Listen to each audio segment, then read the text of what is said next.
And welcome to our webinar on unified data controls across multi-cloud, SaaS, and private cloud. My name is Eric Andrews, Vice President of Marketing for Securiti. Thrilled to be joined today with Heidi Shey. She's the Senior Analyst at Forrester Research and an expert in the data security market. Joining Heidi is Rehan Jalil, CEO of Securiti. And Securiti is a leader in providing data controls for privacy, security, and governance. So thanks all for joining. First, before we get started, a few housekeeping tips. We're using the Zoom platform, as many are probably familiar. So if you have questions throughout the session today, feel free to use the Q&A button at the bottom of your screen. We'll collect all those questions and leave some time at the end of the session to address as many as we can.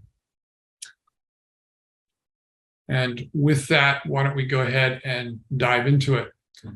So first of all, let's talk about the need for controls in the first place. So why are we talking about data controls in the first place? And I'll go ahead and pass it over to Heidi. And maybe Heidi, you can give us your perspective on what you're seeing in terms of organizations' requirements and the need for putting some sort of controls around their data sets. I mean, in terms of requirements, I feel like when we start talking about data controls, one of the things that I hear these days are questions about architecture, about where do these controls come from? How are they enabled? What's even the right mix of controls that they should be implementing based on maybe the different types of data that they have? But one key thing that people keep coming back to is this need to balance security controls along with data innovation that the organization's trying to do. So I talk about this in terms of, well, you need brakes, these guardrails. They actually enable you to go faster, like in the case of cars when you're driving. Because ultimately, companies, they are the stewards of their data. In a lot of cases, this is personal data of individuals, of customers that they are trying to use for data innovation. So they really have an obligation to protect to handle this type of data with care. All right, thanks. And Rehan, some thoughts from you on this topic? Yeah, absolutely. I think if you think about it, if you're in digital era, everything is data. If you're an enterprise, you're serving a customer, you're a bank, you're a consumer company, everything is represented in form of data. And it's fast growing. So, and the issues that pop up around it, you have to keep it secure. So certainly security controls are needed. Consumers expect, if there's any personal information, consumers not only expect, but also now regulators require that you treat it with responsibility and give the legal rights back to the consumer. So you need controls for that. If you are going to be internally sharing this information for right reasons, because you want to innovate on this data, there'll be controls needed on how do you share it, who sees it, who doesn't see it, or where they see it. And if you are collecting information, personal information, then what kind of consent? And if the consent is there, are we honoring the consent? Are we processing data for the same legal purpose? So soon enough, you realize that if you really want to utilize this data in a more effective ways, you need a lot of controls around it so that it's not stolen, it's used responsibly, and of course you're compliant with all the legal laws. So it's actually increasingly, as the data is fast growing and going to more high velocity kind of innovation and environments, more and more sophisticated and automated guardrails, as Heidi called it, are needed. So you can feel really confident that you can utilize this data. You don't have to be anxious and fearful of using this data. Do all the innovation if the underlying guardrails are fully automated and they're in place. I think that's what really we're seeing, that not only it is required, a lot of automation is required also. Makes sense. All right, so let's talk about this idea of unified data controls and what we mean by that. As we talked about controls being necessary not only from a security perspective, but there's many other parts of the organization that get involved in requiring these guardrails and protection around your data. So Heidi, maybe I'll pass to you again and talk about what you're seeing in the marketplace in terms of this idea around unification and and what's needed there. So I really like this concept, this idea of unified data controls, because I feel like it's going to be something that could help to address a lot of the complexity that I see within organizations, just the cost of duplicate tooling that happens and overlapping capabilities that they might have from multiple tools. And one of the common data stakeholder dynamics that I typically encounter today is companies don't really know where their data is. Each of these teams, they're using different types of tools. So you've got security with their own set of tools. IT might have another set. Folks in data management, data privacy, they may have their own set of tools doing different things around identifying their data or trying to apply controls to it. So there's not a lot of confidence about where data is, where it's located, maybe the metadata around it as well. So I feel like that's something that makes it really hard to enable consistent controls to help mitigate risk. So this unification concept is really intriguing. But if I think about it a little bit more, it's, technology it's not magic, right? So tech alone is not going to solve everything here. It's certainly going to be helpful. But there are lots of still different types of data, as well as innovation governance challenges that I see happening within companies today that are very much org structure related, maybe policy and process related as well. So those are not necessarily technology issues. That makes sense. People, process, and technology, it all comes together. And Rehan, maybe you can share your thoughts on this idea of unified data controls and how it impacts organizations. Yeah, and frankly, what I'm going to share is what we're learning from the customers. So in the previous thing that you asked, what controls are needed, right? So I think as in your slide, it says they're very diverse controls. Security teams looking at from security, data security, and privacy from data privacy and data governance. They're very diverse controls. But at the same time, think about this way: if you are a large organization and you have all the teams in an organization have a different view, like what data systems even exist. Sometimes you can talk to different teams and you'll get a different answer. That got to change. It's the same data systems. It's the same, whether it's in the cloud or on premises, the same data systems have a common view of that, what data systems exist, what my data assets are, whether it's in the production, whether it's in non-production, lower environments. And similarly, it's understanding of what data even exists inside the organization. And it's not one-time view. Data is changing all the time. Data systems is also changing all the time, right? So I think the concept is that what if a world existed where you actually, all different diverse teams have a common understanding of data inventory, and as well as data systems and what type of data, what is sensitive inside it. And on top of it, then you can actually do your own set of controls, right? Because now your common layer of intelligence that's established. Take a contrast view of it. If every team starts doing their own inventory separately and starts doing their own scanning separately, not only that it's highly inefficient, but now their ground truth that where they're operating from, they're different. They will never converge, right? So the concept of unified data controls is we start with a common data asset understanding, common data understanding, and that drives either the privacy use cases of data mapping. In the diagram you see in the bottom, you have data mapping and data impact assessment, data consent, and all the DSR and side of things. But then security teams can start looking at, based on the same ground truth of data intelligence, you start looking at whether I want to label it, whether I want to understand this data security posture on it, whether who has access to this data, is cross-border going on. Again, it's a joint responsibility across multiple teams. Similarly, if you start looking at from the data governance teams lens, they start looking at whether good understanding what truly where the data sits, what lineage it is, how the data is flowing, the quality, and other things that they can actually derive out of it, right? So the framework really is that you establish a common base layer, and then different teams can actually come on it. And it has to be done in a way that independent teams can actually start utilizing this framework, that you do not actually have to have all four teams to use it or decide upon it using it from day one. The other important thing is that sometimes in the market there's a transition that happens, and those transition points are great to think about the re-architecture. And the migration to the cloud, multi-cloud and cloud, public clouds, I think is a great point in time where you can actually think through and bring this unified data controls in place. We're clearly seeing in our customer base, many of our customers, multiple personas have come and utilized this unified data controls.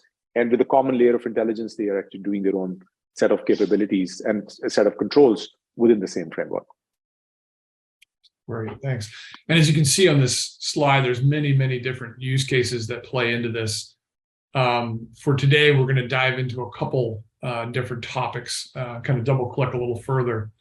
So let's start by looking at kind of the foundation layer first, and building all of these use cases. It all starts with understanding the data itself. So how do we get our arms around all the data assets that are there, all the sensitive and personal data that might be floating around in these assets? This seems to be a common challenge that we've seen with a number of organizations. Heidi, maybe you can share your thoughts on what you're seeing in terms of just the step one, building that baseline foundation. Oh, step one, baseline foundation. It is hard.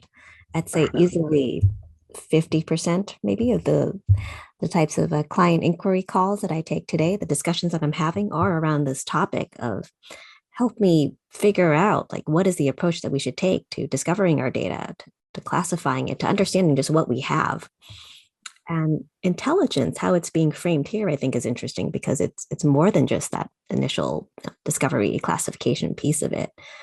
This idea of intelligence about the data, I think is critical because it's feeding more into data about the data, insights to help companies determine what are the correct actions they should take, what might be the appropriate policies that they then apply to their data.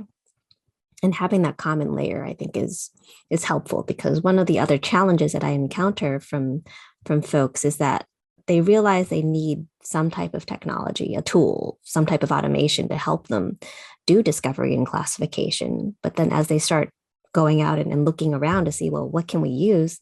There's a lot out there, not just in terms of maybe standalone, best of breed, like specific tools for discovery and classification, but they also find that, yes, we have this as a feature within maybe some other technology they've already invested in. So then they're seeing these weird overlaps and they're trying to figure out, well, what can we realistically use? Can we use what we've already invested in? Do we have to make new investments? And it's difficult because a lot of times these tools are pretty siloed in terms of either the functionality or the visibility of where they can do discovery or what they're doing discovery for. With these different audiences that are relying on the, I guess, this data intelligence, they see different tools that are built for their purposes and their use cases. So that's how we get challenges when we're trying to compare across tools and what they do. And so how that translates within the enterprise is that now you have perhaps this patchwork of tooling that you're dealing with, as well as partial understanding of your data coming from each of these different tools. And it's hard to reconcile sometimes. Yeah, and Rehan, maybe you can shed some light on this as well, especially as companies are migrating to the cloud and dealing with structured and unstructured systems. What are your thoughts and insights here? Yeah, I think just like Heidi said, it's more about intelligence around data. Like as an organization, you want intelligence around data. So where does it start? Typically, it starts with, where are my data systems? And some are in the cloud native, some are not native. Having that automated all the time and available gives you basically the big picture and where is exactly how much data is where. So it gives you the big picture. Then you can dig deeper to say, well, what use cases, what kind of controls I want to enable it. So it puts different kind of requirements on this intelligence. Classic discovery of knowing what sensitive information just to be figured, it's not sufficient for all the use cases. We know that at this point, because privacy use cases requires understanding of a single individual's information, which is what's called people data graph. So classic discovery tools, legacy tools do not suffice for that reason. And then the coverage issue comes along very quickly. The coverage has to be both for structured and unstructured, the semi-structured, machine learning files, AbroParquet files. It comes also across your data that's flowing across my environment, because you want intelligence not only on the data that's at rest, but also where is it flowing. And then many intelligence requirements are also about like which residencies are in my environment, because I want to understand data sovereignty issues, what consent, what legal purpose the data is sitting, but for what legal purpose we've collected this information. So all the metadata around it, not just what type of data, but also the metadata around it's actually absolutely required. That's why the term is the intelligence around data, because that intelligence will drive a variety of automations on top of it, whether you call those automations, give the name of security automations or privacy automations. But the net point is that the siloed coverage doesn't work, because you are going to fine tune these classifiers across everywhere. You don't want to have a different result coming out from this system and different result coming out of this system. Have a common understanding across all the systems, and then go to enough depth, not just what type of data, but whose data is going to be very, very important. Residency is going to be important. And then you provide this into a form that where it's very actionable on top of it, where you can take actions on top of a variety of different controls that need it. Other important aspect is the risk. Within the data intelligence, you want to understand like where do different risks exist, and once we talk about some of the controls that can feed back into this intelligence layer to say what risk exists, because risk could be from privacy risk on the data, security risk on the data, governance risk, and compliance risk on the data. But once we start talking about the controls in the next set of questions, we'll come back to see how do we drive risk on this data. So that's actually important. Now I'll also say that assume for a minute that within an organization, 3 different functions try to establish their own different data intelligence, right? They would. I mean, that's what the state of industry is. But then that's their ground truth. That's where they're starting from, and which means it will almost never converge. And we will always have this patchwork, starting from a common layer of understanding. And the migration to cloud gives that opportunity, particularly, I would say, to go to the next layer. Other last important thing I'll say that sensitive data intelligence also has to scale for future. Previously, perhaps terabytes of data and coverage in maybe or capacity may be okay.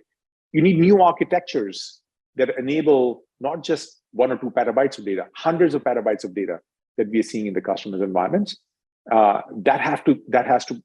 This layer has to provide intelligence on hundreds of petabytes of data in a more scaled fashion. So certainly much more new tech stack and evolution is needed overall, I would say, in this industry. Great, thanks.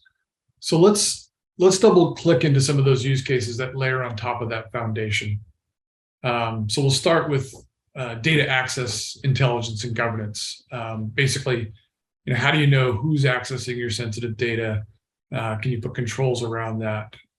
So this is an area that I think this whole framework can help with. Heidi, maybe you can share some of your thoughts in terms of what you're seeing from organizations and their needs for controls around data from an access governance perspective. I mean, here I feel like I'm seeing just a lot of demand for insights and visibility. Like on the slide here, you have, how do you know who is accessing sensitive data? I'm also seeing questions about, well, we want to know who's accessing it. When was the last time this data, maybe it's a file, was accessed? How often is another one? But just more and more visibility into what's going on here, and particularly visibility of data that are also in cloud environments as well. That's sort of the new frontier. So it's not just on-prem anymore. But beyond that, it's, yes, now they have this visibility. The requirement that folks have is, what do we do? What actions do we take? And more I'm seeing this need for the tools to be able to take actions to remediate what's being found, especially if it's considered anomalous or just